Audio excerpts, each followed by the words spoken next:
विधानसभा के 7वें सत्र में आज दो इश्यूज बड़े ही ज्यादा गरमाए। उसमें था गुलमर्ग में जो फैशन शो हुआ है वो, और कठुआ में जो किलिंग्स हुई हैं वो इशू। ये जो दो इशू है पूरा डोमिनेट किया उन्होंने असेंबली सेशन के दौरान, और कहीं ना कहीं इन इश्यूज पर हंगामा चलता रहा।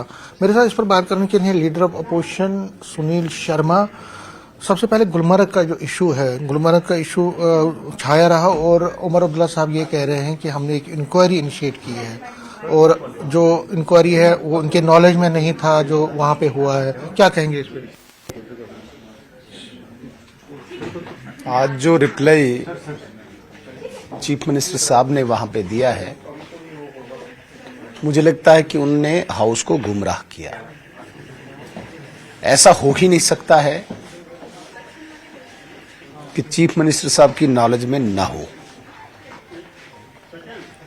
जितना हमें पता चला है, ये होटल उनके बहुत ही नजदीकी रिश्तेदारों का है, और अगर इनडायरेक्टली माने तो उमर अब्दुल्ला साहब का ही है। उनकी किचन कैबिनेट जो है इन्हीं रिश्तेदारों की है, जिन रिश्तेदारों के होटल में ये प्रोग्राम हुआ है। और वैसे भी सीएम साहब गुलमर्ग के तो बहुत शौकीन हैं। कभी स्कीइंग के लिए, कभी मौसम का नज़ारा लेने के लिए गुलमर्ग होते हैं, और कल या परसों दोबारा से जा रहे हैं गुलमर्ग में। मुझे लगता है कि प्री विजिट प्रिपरेशन थी, जो सीएम साहब जा रहे हैं इनकी शान में ये प्रिपरेशन हो रही थी, जो इन्हीं के रिश्तेदार के होटल में हो रहा था। और दूसरी सबसे बड़ी बात जो मैं कहने जा रहा हूं, जो शॉर्ट टर्म लाइसेंस बार की दी गई है इस होटल के लिए, वो इनके डिपार्टमेंट से दी गई है। ऐसा कैसे हो सकता है कि इनकी नॉलेज में ना हो? लेकिन मुझे नहीं पता कि किस प्रकार के चित्र सामने आए, मैंने देखे नहीं। लेकिन अगर मर्यादाएं भंग हुई हैं तो जो इनकी विजिट के लिए प्रिपरेशन हो रही थी, तो सीएम साहब की मर्यादाएं किस हद तक हैं ये मुझे नहीं पता, क्योंकि मॉडर्न जमाने के सीएम हैं, पेरिस लंदन घूमते रहते हैं। तो हो सकता है अब इनको ये लगा कि मर्यादाएं भंग हुई, लोगों की भावनाएं आहत हुई। प्रोग्राम होने चाहिए, प्रोग्राम से तो मैं भी बिल्कुल सहमत हूं, लेकिन मैंने ये स्पष्ट कर दिया कि मुझे नहीं पता कि किस प्रकार के चित्र आए हैं। लेकिन जो बात सामने आई है, ये उमर अब्दुल्ला साहब ने फिर झूठ कहा है हाउस में, बाहर भी, क्योंकि उनके रिश्तेदारों का होटल और उनकी डिपार्टमेंट द्वारा दी गई लाइसेंस के आधार पे शराब का सेवन। लेकिन वो कहते हैं कि पुलिस को हमने रेफर किया, पुलिस एक्शन लेगी, किसी को बख्शा नहीं जाएगा। तो आपको क्या उस पर भरोसा नहीं है, उनके जो कथनी है? बिल्कुल भी नहीं। कौन सा भरोसा इनकी? 3 पीढ़ियों से जम्मू कश्मीर को झूठ बोलते आ रहे हैं, तो ये कहां से सच बोलेंगे? कैसे हो सकता जी? गुलमर्ग तो चौथे दिन ये बैठे होते हैं। कैसे हो सकता है आपके नजदीकी रिश्तेदारों के होटल में इतना बड़ा प्रोग्राम हो रहा है, वो भी आपके आने से 1 दिन पहले, 2 दिन पहले? कैसे हो सकता है कि भाई आपके डिपार्टमेंट से निकाली गई शॉर्ट टर्म लाइसेंस आपको पता नहीं होगा? झूठ नहीं तो और क्या है? क्या करेंगे आप? इंक्वायरी करेंगे। इंक्वायरी इनको ऑलरेडी पता है क्या इसके पीछे क्या कहानी है, ये सारी ऑलरेडी पता है। इंक्वायर्ड है मैटर सीएम साहब के पास, और इंक्वायरी अगर करनी है तो अपने रिश्तेदारों की करो, जहां पे आपने ये डिस्कस किया था कि ये प्रोग्राम वहां करेंगे। रेडिकलाइज जो ग्रुप्स हैं वो बहुत ही ज्यादा उस पर राजनीति कर रहे हैं, और वो कहीं ना कहीं जबरदस्त कह रहे हैं कि होली मंथ ऑफ रमजान में ये चीज हुआ। तो ये इशू जो है वो अब बहुत तूल पकड़ रहा है, और उसमें रेडिकलाइज जो रिलीजियस लोग हैं वो भी सामने आए। देखिए, जम्मू कश्मीर हो या भारत का कोई भी क्षेत्र हो, ये भारत के संविधान के अनुसार चलेगा, किसी के अपने कानून से नहीं चलेगा। भारत का संविधान किस चीज की इजाजत देता है उसके लिए सब स्वतंत्र है, भारत के संविधान के अनुसार चलेगा। कोई अपना लॉ लाना चाहेगा तो वो नहीं चलेगा, कोई शरिया लगाना चाहेगा वो भी नहीं लगेगा। हाँ, मैं दोबारा से स्पष्ट करना चाहूंगा, मुझे नहीं पता किस प्रकार के चित्र आए हैं, उनकी मर्यादाएं भंग हुई हैं नहीं हुई हैं मुझे नहीं पता। लेकिन मैं सिर्फ 2 बातों पे प्रश्न उठा रहा हूं। होटल चीफ मिनिस्टर के रिश्तेदार का, इसलिए उनको सारा पता होगा।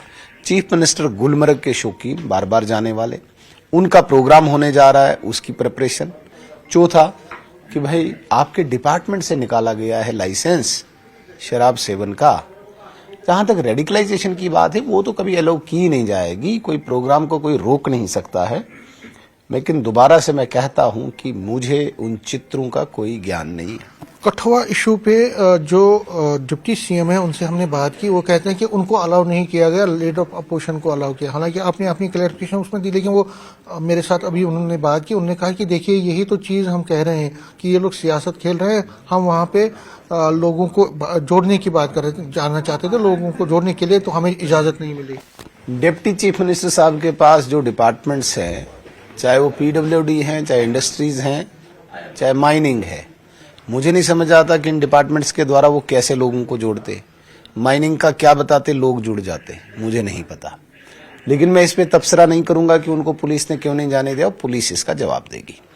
नेशनल कॉन्फ्रेंस के खून में, नेशनल कॉन्फ्रेंस के डीएनए में कभी भी आपने नहीं देखा होगा कि उन्होंने राष्ट्रवादी लोगों का समर्थन किया है, कहीं रोना रोया होगा।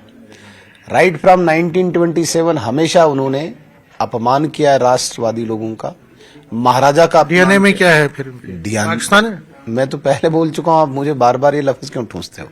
एक बार बोल दिया, गोली निकल गई तो बार बार थोड़ी चलाई जाती है, वो निकाल दी है।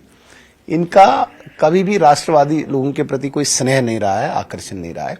अगर ज्यादा तो मैं नहीं कहूंगा, ये उमर अब्दुल्ला साहब ये बताएं, जब 2010 में आपकी हुकूमत थी और 125 लोग आपकी गोलियों से शिकार हुए थे, आप कितना रोना रोए? तब क्यों नहीं किसी के घर में गए?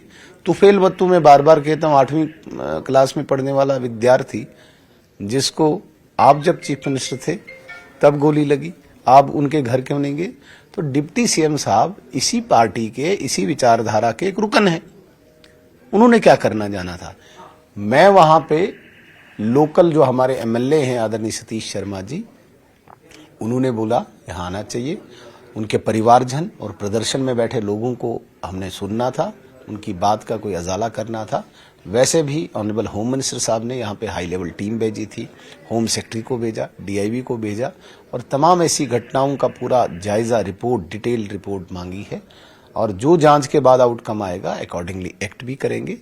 इससे लोग संतुष्ट हुए हैं और मुझे लगता है कि जो साइलेंट टेरर की बू आ रही है, बहुत जल्दी लोगों के सामने चीजें आ जाएंगी। और वैसे भी गृह मंत्रालय बड़ा सीरियस है इन चीजों के लिए, किसी कीमत पे भी इसको इंक्रीज नहीं होने दिया जाएगा। न्यूज़ 18 से बात करने के लिए शुक्रिया। कैमरामैन चांद के साथ में समीर भट्ट, न्यूज़ 18 जम्मू।